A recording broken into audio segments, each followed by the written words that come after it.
Hey y'all, Joefer here, the Cranky Old Gay Guy. Oh boy, it has been raining all day, and the downpour just stopped as I was walking to my car. I did catch a little of it, even though I have a jacket on, or had a jacket on, but I just took it off because it's soaked. What I want to talk to you about today is a complaint that I have had in the past, and it is the level of music that's played, the volume, in public places. Yesterday, my out-of-town guests, we went to the Rose Garden. Well, first, they went shopping. I did not want to do that. And then 3 hours later, they sent the text that said, hey, okay, we're on the way to the Rose Garden. So I went to the Rose Garden. For those of you not in Portland, it's all of these acres on a hillside that's plateaued, with all, I guess 1,000 different kinds of roses, and they're all maintained by, I believe, volunteers and the Parks Department. Anyway, there's varieties. Every rose has a sign telling you what variety is and how long it's, if it's a hybrid, when it was made, and all that kind of stuff, as well as awards that it's won.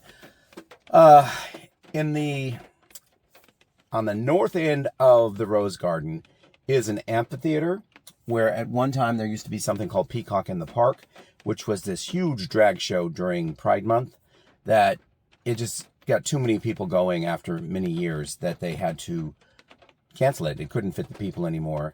And then they didn't do it for a year or two, I think. And then it became a paid event. It used to be totally free, and then they'd take donations. Then it became a paid event, and it was indoors at like some kind of a ballroom.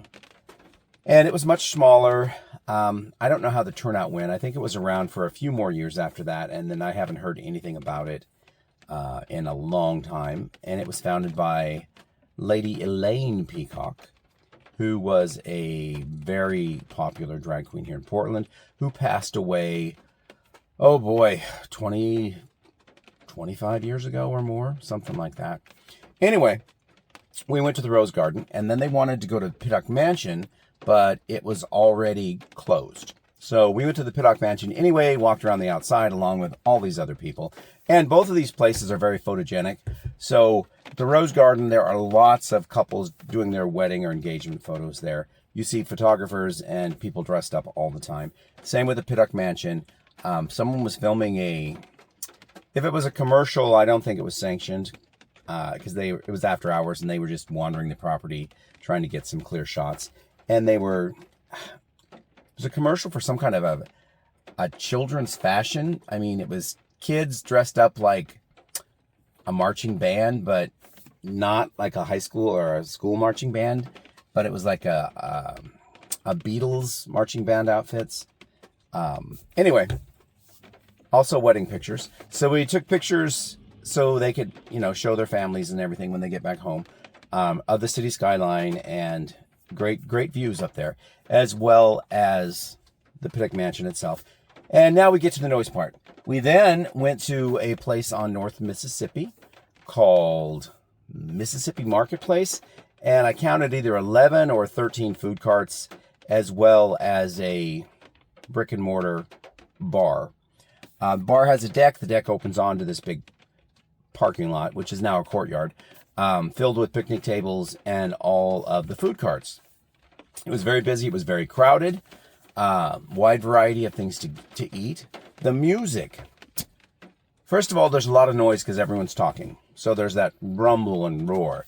And I understand why people put pipe in music, and it is to give areas some life. People don't feel alone that way. If you go in a place and it's silent and no one's talking, then you're probably apt to leave. But they want you to stick around. So they played music, and it was this jazz, R&B, soul fusion. It sounded very 1990s, and I really liked it. I liked the music. It was something that you would have probably heard in the late 80s through the late 90s if you walked into a Holiday Inn near an airport somewhere and went to their lounge. That's the kind of bands that would come in and play. Fusion bands and cover bands And it was all just a meat market where young people in their 20s would show up hoping to meet somebody and go home with them. Straight people.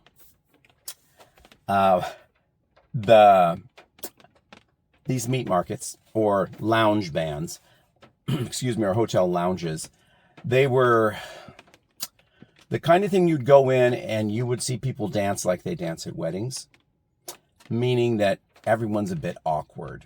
And women will be dressed to the hilt as if they're going to some high-class martini bar somewhere. Instead, it's just a lounge, and they're either near an airport or in the suburbs. There's nothing like that in the city that I know of that has that same kind of lounge, hotel lounge feel. I mean, hotels have restaurants and lounges, but they certainly don't feel like the ones in the suburbs.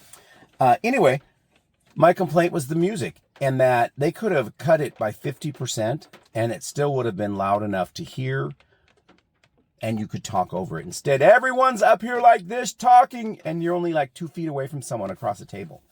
And the whole place was loud because of that. And that's my complaint. As for my guests, they enjoyed it. They're very into food, so the variety was good for them. And I'm finding that they're very into food even at home too. It's all centered around meals and family and eating. They're not the only family I've seen that's like this, and they're not the only people I know where everything surrounds a meal. That's not me, but I am going with it. I'm expanding my horizons. What I got? Oh, you asked me what I bought there. I bought something called shawarma from the Greek food cart thing. Anyway, it's wrapped in, it's not a tortilla, it's more of a flaky crust, not a spanakopita. It's not that kind of crust. It's denser than that. And they put the meat in, and it was beef and lamb, they said. And then they roll it flat. It's about that long, and then they cut it into sections. So there were 6 sections. I gave a couple of my sections away so other people at the table could try it. Here's another complaint. I'm a cranky old gay guy. I've got complaints. The meat was chewy. It wasn't like shawarma I've had before from like a Middle Eastern restaurant where it's cooked on a spit and they slice it off and it's juicy and fragrant and very flavorful. This had 0 flavor.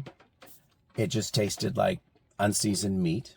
And then they had a green yogurt sauce with it that it didn't really taste like yogurt. It tastes more like cream. It might have been what it was. And since it was green, I imagine they were trying to make it like mint, but there was no mint flavor at all. It was just a bland dip. You know, you take a bite and you dip it in because the thing was so dry. And it came with American French fries.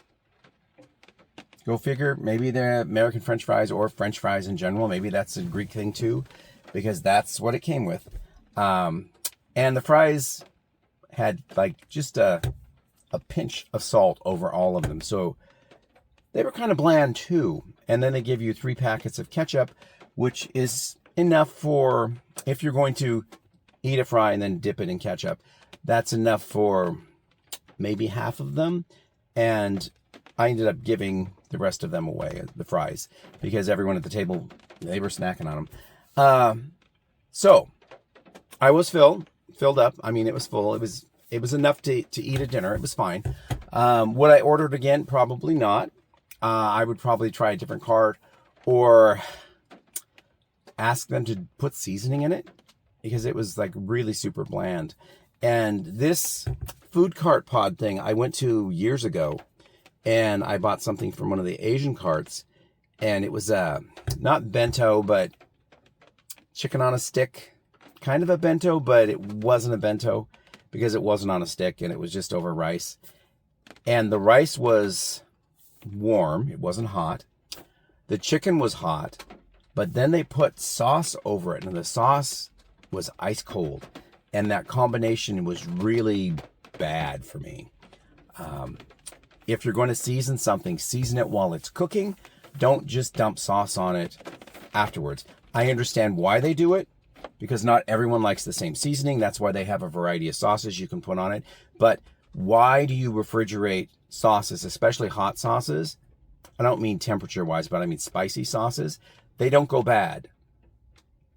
You know, they can sit out on the counter. It's not like it's 60 degrees outside and it's in the shade. You could set them on the counter or put them in a bowl if you want cold, put some ice in it or something. But keeping them refrigerated and then bringing them out and squeezing it on hot food is just, it's disgusting to me. Disgusting. And that, my friends, is why I'm not a foodie. But this brings us all back around to this subject, which is being cranky and old. And if there's one thing that bothers me more than anything else, I'm finding, it is the noise level of music in public surroundings. Even at a concert, there's no reason you should play it so loud that you can hear it a half a mile away. And that's outside. If this is an enclosed space, turn the volume even lower. Those are just some pro tips for you, everyone. Okay, I gotta go. I got a wet, nasty drive back to Oregon. And you can't see it, but I'm disgustingly filthy right now. All right, everybody. Stay cranky, my friends. Stay cranky. Bye-bye.